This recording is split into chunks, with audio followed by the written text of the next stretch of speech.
तो अभी हम लोग पढ़ने वाले हैं वेन डायग्राम के बारे में, जो कि क्लास 11th मैथमेटिक्स में जो पहला चैप्टर है सेट्स, उसका एक बहुत ही इम्पोर्टेंट कॉन्सेप्ट है। तो वेन डायग्राम एक्चुअली है क्या? तो इसमें सबसे पहले जो इसका कॉन्सेप्ट दिया गया था वो दिया गया था एक मैथमेटिशियन स्विट्ज़रलैंड के हैं। स्विट्ज़रलैंड के जो मैथमेटिशियन हैं उनका नाम है आइलर। तो स्विस मैथमेटिशियन आइलर जो हैं, आइलर, इन्होंने आइडिया दिया कि कुछ इस तरह के कॉन्सेप्ट दिए कि हम सेट्स को इस तरह से शो कर सकते हैं। बाद में उस आइडिया को प्रैक्टिकल रूप में लाने वाले ब्रिटिश मैथमेटिशियन, जिनका नाम था वेन, ब्रिटिश मैथमेटिशियन थे। तो इन्होंने इस कॉन्सेप्ट को इंट्रोड्यूस किया और इन्हीं के नाम पर इसको वेन आइलर डायग्राम या फिर वेन डायग्राम के नाम से जाना जाता है। तो ये तो रहा इंट्रोडक्शन इसका। अब हम ये जानेंगे कि इसमें होता क्या है।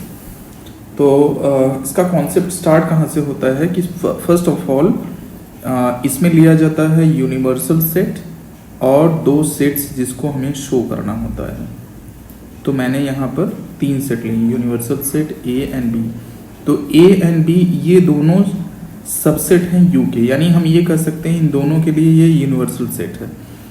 तो सपोज कर लीजिए, कॉन्सेप्ट लेते हैं इस तरह से कि मान लेते हैं कि जो यू है सभी 1 डिजिट के नंबर्स, 1 डिजिट के जितने भी नंबर्स होते हैं उन सबको ले लेते हैं। तो मान लीजिए 1 डिजिट का नंबर क्या आता है, दैट इज 0 1 2 3 4 5 6 7 8 और 9। ये 1 डिजिट के सारे नंबर्स हैं। अब हम लेते हैं ए, और ए मान लेते हैं सब इवन नंबर ले लेते हैं, 0 2 4 6 और 8। और बी में हम सारे ऑड नहीं लेते बल्कि हम कुछ सेलेक्टेड लेते हैं। तो मान लीजिए हमने ले लिया 3 5 और 7, बस ओनली दिस मच। अब हमें इसे शो करना है with the help of Venn diagram. तो इसको शो कैसे करेंगे यही हम देखेंगे। तो सबसे पहले करना क्या है, हमें बनाना है एक रेक्टेंगल हम ड्रॉ कर देते हैं। और रेक्टेंगल बनाने के बाद इसमें ड्रॉ करते हैं 2 सर्कल्स। तो एक सर्कल मैंने ड्रॉ किया और दूसरा सर्कल मैंने ड्रॉ कर दिया और मेंशन कर दिया कि ये हमारा यू फॉर यूनिवर्सल सेट है, ये हमारा ए है, ये हमारा बी है। और ये जो कॉमन रीजन है देखा जाए तो, हालांकि यहाँ पे कॉमन कुछ भी नहीं है, ये दोनों जो हमने ए और बी मेंशन किया है तो इसमें कॉमन कुछ नहीं है। चलिए कॉमन ले लेते हैं, ज़्यादा अच्छा रहेगा। 0 को हमने कॉमन ले रखा है। तो अब इसको हमें शो करने के लिए करेंगे क्या कि हम जब शो करना चाहेंगे तो पहले कॉमन हम शो कर देते हैं। तो सबसे पहले कॉमन शो कर दिया, दैट इज 0।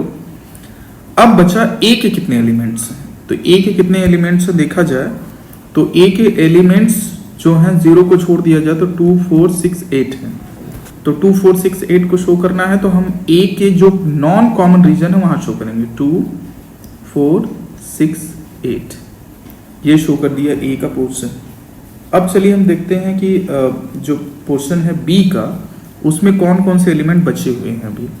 तो यहाँ देखा जाए तो 0 हमने शो कर दिया है, 3 5 7 बचा हुआ है। तो 3 5 7 बचा हुआ, तो चलिए हम 3 5 और 7 यहाँ कहीं मेंशन कर दिया जो बी का नॉन कॉमन रीजन है। अब ये देखेंगे कि अब यूनिवर्सल सेट जो हमारा पूरा है उसमें क्या क्या बचा है, क्या क्या शो कर दिया गया था। 0 हो चुका, 1 नहीं हुआ है, 2 हो चुका, 3 हो चुका, 4 हो चुका, 6 हो चुका, 8 हो चुका और 3 5 7 भी हो चुका, 3 5 और 7 भी हो चुका।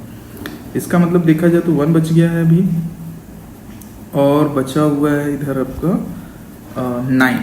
तो 1 और 9 बचा हुआ है।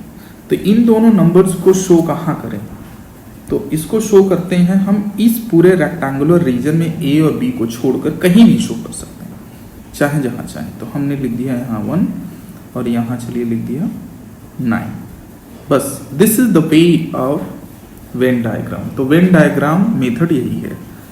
कि इसमें यूनिवर्सल सेट को हम रेक्टेंगल से शो कर देते हैं, रेक्टेंगल से शो कर देते हैं, एक रेक्टेंगुलर होता है। अब यहाँ पे यू मेंशन कर देते हैं यहाँ या कभी कभी यहाँ पर। And then after that A B C जितने भी हों सर्कल्स उसको हम ड्रॉ करते हैं। कुछ भी कॉमन हो तो कॉमन रीजन में दिखाया जाता है, जो कॉमन ना हो उसको बाहर दिखाया जाता है सर्कुलर रीजन में, और जो उससे भी बाहर हो जाता है उसको हम रेक्टेंगल में शो कर देते हैं। तो यही कंप्लीट मेथड है जिसको हम वेन डायग्राम के नाम से जानते हैं।